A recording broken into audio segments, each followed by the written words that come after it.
Ginevra scrive con il grano per fare cucina e soprattutto quando non aveva da fare la pinna in si vede. Allora un po' di grano a Ginevra donava un barone un buon profumo. Poi non dovrà con il grano per fare il liquore, non la bulgine pinna o altra erba, no?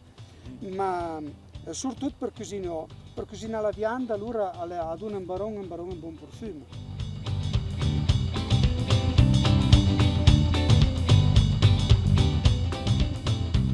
Il dovrò quando facciamo il pan.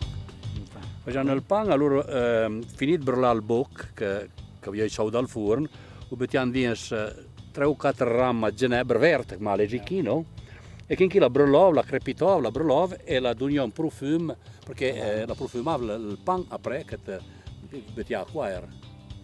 Donava il profumo a tutto il forno. Tutto il forno.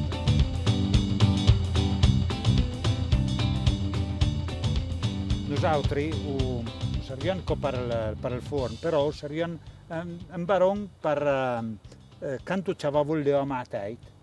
Allora, après che c'aveva il leone, e faceva brillare un ramo di ginebra, perché che ci la profumava tutto l'ambiente.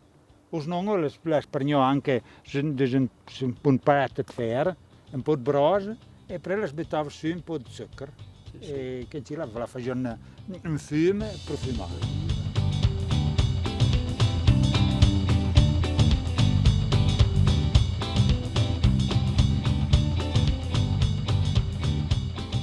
Poteva con il grano per fare la tisana, quindi giusto cernì la grana che la più bluia.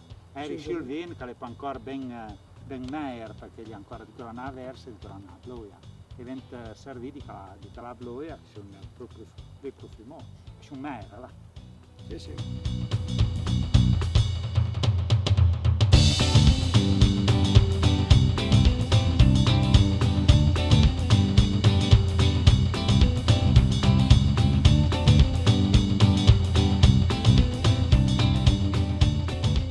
Per la che lì, insupatava la brancia, metteva un papier sus o cacarin, perché quando lascia un mero ha due ceir. Lasciavo un po' perché lascia un po' mera.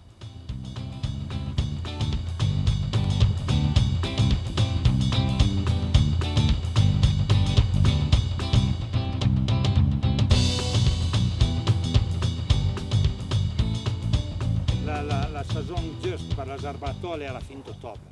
Sì. Fin d'ottobre anche a primi di novembre. Abbiamo un Dranca la Dranca la gioia.